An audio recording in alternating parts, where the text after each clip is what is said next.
Hello everyone, and how are you?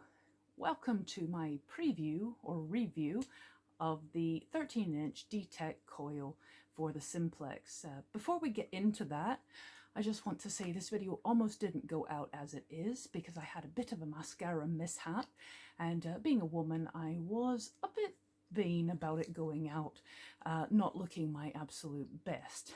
And I thought, I'll just get up this morning and I'll refilm the pieces of camera and it'll be fine and I'll put it out. And then I woke up and it looked like this outside.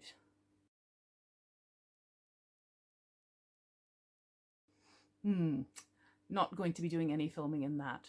So I had another thought about it even, and thought, you know, people don't watch my videos to see what I'm wearing or how my hair is or look at my nails or any of that nonsense. They look at the videos to find out about the Simplex, find out how to use it, find out about accessories for it, and that's what this is about. They want to know about this ultimate Detech coil. So get over yourself, put the video out. I'm a real woman in a real field in real weather, and I got splashed by snow and it caused my mascara to run. That's life. So I hope that's okay with you and it's not too distracting. The information is in the video about this coil. That's what you're here for. So let's get going.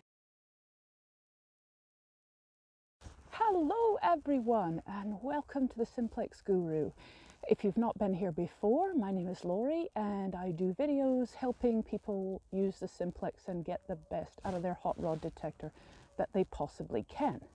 I am out in a very snowy Scottish Highlands, you can see today. I'm going to have a wee hunt with a new coil and give you a bit of feedback on it. But the first thing I wanted to do before I did that was to talk about what I think about the make of the coil and the construction and all of that. So it was a Christmas present from my dear hubby. Thank you very much for that. It comes from, oh, I'm going to get this wrong now. I don't think it's Hungary. It might be Bulgaria. I'll check and I'll put the words up now so you'll know that I've got it right. It is made by a company called Detech. We have purchased it ourselves, so I can be completely honest with you about it. When it came out in the box and I opened the box, I thought, oh my gracious, it's huge. How am I ever going to use this thing? Because the stock coil nearly broke my arm. I've got a long-standing tendonitis injury in my elbow, and the stock coil, the weight of it and the nose heaviness of the Simplex was a real difficulty. So I thought, this beast, this monster is going to kill me. But actually, it's quite light.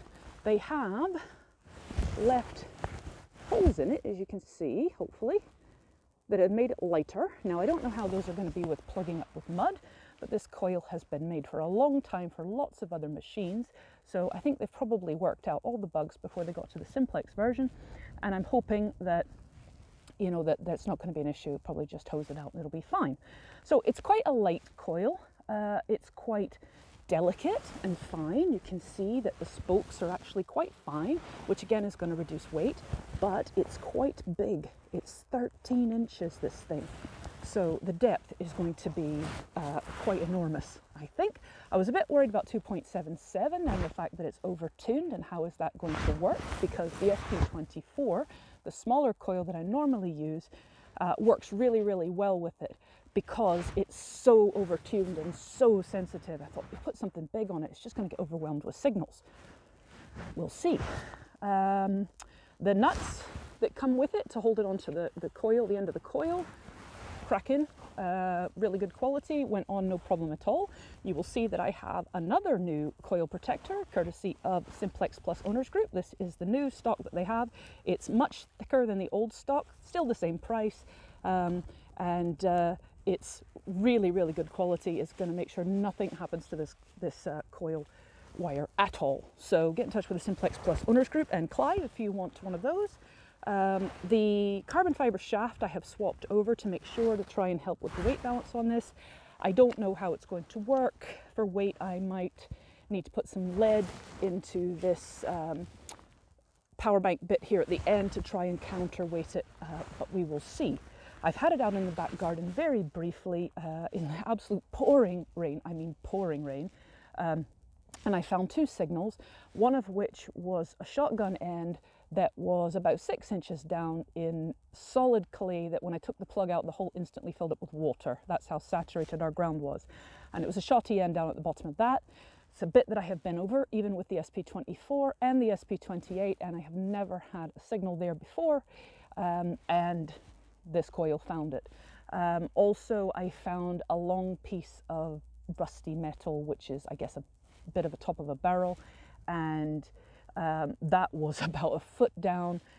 It was ringing in. It was scratchy at first, but no iron, and it was in the sort of 70s, and the further I got down to it, the more stable at 70 it got to. Now, those of you that watch this channel or know your Simplex know that in my soil 70 can be a rusty old can. They come up at that frequently, and I know to lift the coil and check to see whether it's a pound coin or a rusty old can. And in this case I didn't, because it was raining and just wanted to find it. I couldn't believe how deep it was, but it was just junk. So I will have to learn how to differentiate big iron at depth with this coil. That's going to be a learning curve for me. The pinpointing wasn't bad. It was a little tricky until I got the top of the clod off, and then pretty much it was where I had figured out with the wiggle method it was at the start. Once I got the clod out, it seemed to move a bit, and it took a bit more earth out. No, it was exactly where it was supposed to be per the initial wiggle method determination. So I think that's enough yapping from me. This is long enough. Let's go out onto this lovely field behind me and see if we can find anything. And I'll bring you back and let you hear the tones once I do. Okay folks, we've got our first signal. I'll show you here on the Simplex what we are running. We are running field, and we are running a full 7. So we have this. Let me find it again.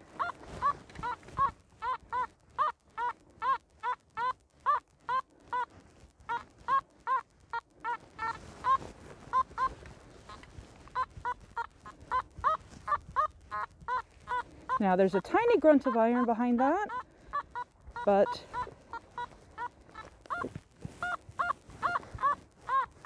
now that's making me question it, because there's a signal here.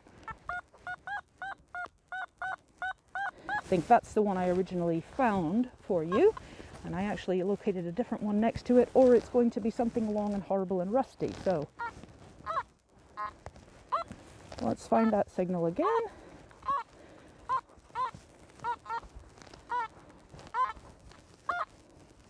Sorry, that's the spade. That's how sensitive this coil is. So that's what I've been looking for. That one right there.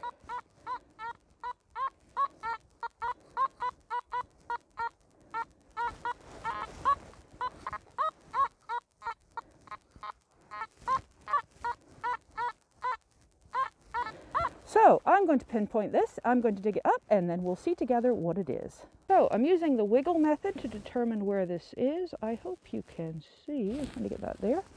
Now we got the signal.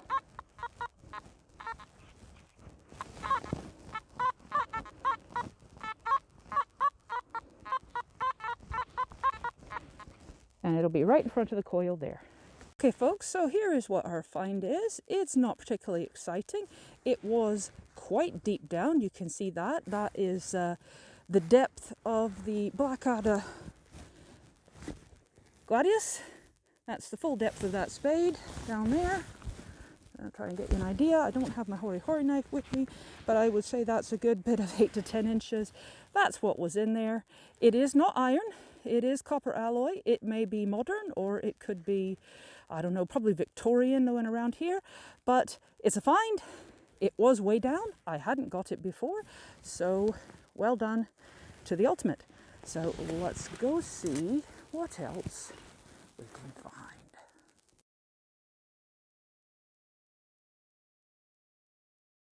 Okay folks, here we go with signal number 2.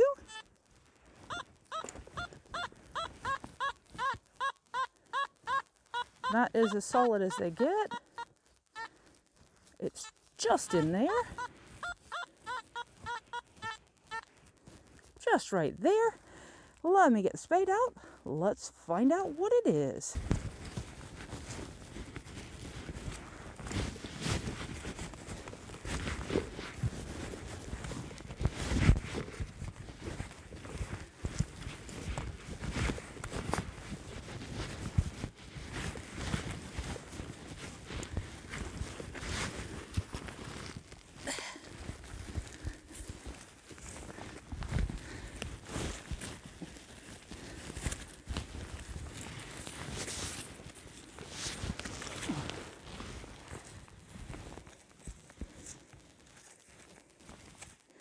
that's wrong.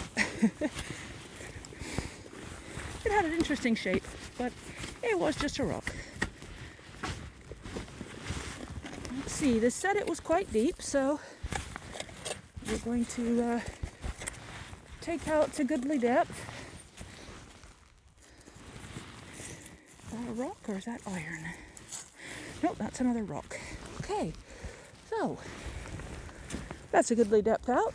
Let's see what the machine says. Where is it? I know you can't actually see the hole, but I haven't figured out how to do tilt on my new tripod yet, so bear with me. I will show you the find once it comes out. Let's see. Well, it's still down there. And it's reading 60, 70, 80, so no idea, but it's a solid tone. I am now going to turn you off. I will dig it up and I will let you know what we find. Okay, we have our find. What is it? Oh, that I do not know. Looks like that. Feels really heavy. It was, again, a good foot down. Really, really deep. Let's see. There's a little puddle here. I can maybe dunk it in. I can break through the water. Let's give it a swish. Come here, Mr. Thing. Oops, nope, not that. That's the piece of ice. Right, that's given us a little better look at it.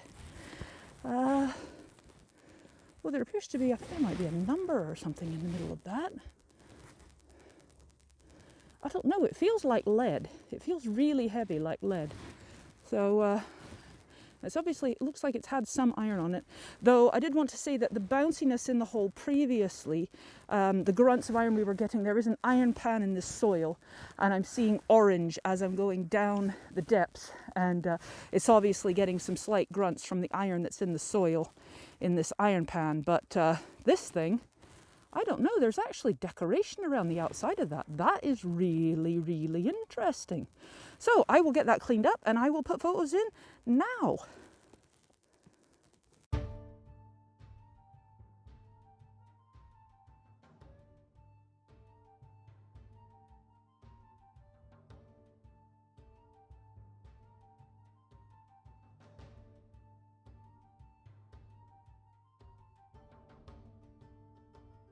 Right folks, I hope you got the sound of the Simplex on that last one. I hadn't realised that the mic had actually dropped and was hanging down, so you may not have got the audio.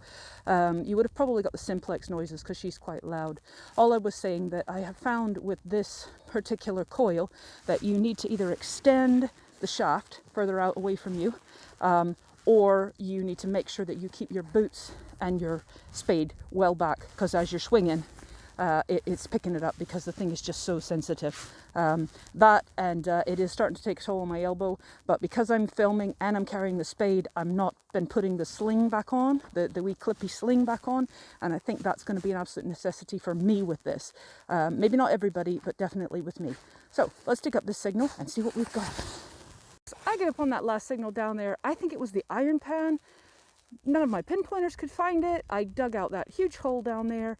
Then the Simplex lost the signal. It's not on the boots, it's not on the spade. The pinpointer would get slight signals and then I'd dig where it was and then they would go away, and there was little flecks of orange in there, and I just think it must have been the iron pan, something playing up. There is a cowpat next to it, and I know from experience that cowpats will ring up 17 in my soil on the Simplex, but it wasn't that because I moved it out of the way. That's not what's reading. So I have another signal. We have something else just here. And I'll get the machine.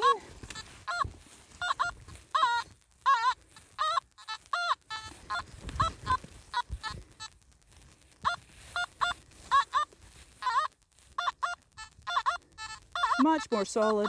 I'm going to get that pinpointed, get that dug up for you, and then I'm going to have to scarp her because the sun is leaving me. But I want to get you one last signal, so there's at least 3 on this video. So let me get digging. So for our final signal, we have a tiny little 4-hole back to the back of it. Right. And it came out of this hole. I slightly got my pinpointing off. I put it there, but it was just off to the edge. The pinpointer found it, and it was about 6 inches down. And it's this little button here, which I will put a picture of just now. Now that's probably going to be my final signal, and I'll just flip you around and do a wrap up on this coil for today. So, final thoughts on the Detech coil, or at least after my initial swing for the few hours that I was out yesterday. It finds stuff. It finds stuff deep. The wiggle method works for pinpointing. It does identify iron. The clogging of the little spokes isn't a problem. It does get a little bit of mud in it, but it just hoses right out. That's not an issue. It is heavy. I am going to need to use the sling with it. The wee clippy on bungee I'm going to have to use, because it was really giving my arm jip. Either that, or I'm going to have to put some lead in the handle of the Simplex to try and balance it. That may just be me. Other people may not have an issue with it, but it's definitely, because you need to extend the shaft out to make sure you keep it away from any metal that might be in your shoes or your spade that you're carrying along. You need to extend the shaft out to keep the coil away from you as you swing. That also puts more nose weight on it, and it definitely was causing my elbow to smart somewhat. Now, that was my fault. I didn't have the clip on because I was filming and doing other things, but it's a lesson for me that I need to do that. That would be the only thing I would say is an issue with it. The white, it got dirty, it got washed up, it was fine. It did what it says on the tin. It found stuff that was deep in places I hadn't been before. You can't ask for more. It was nice and sturdy. I didn't have any issues with it feeling like the lug nuts were going to break. It held it in position. They didn't loosen off. All in all, a really good hunt with it. I hope to have it out in the next day or so, and I'll do another video and we'll see what else we can find. And in the meantime, if I don't talk to you before then, stay safe, have a happy new year, and I'll see you soon. Bye.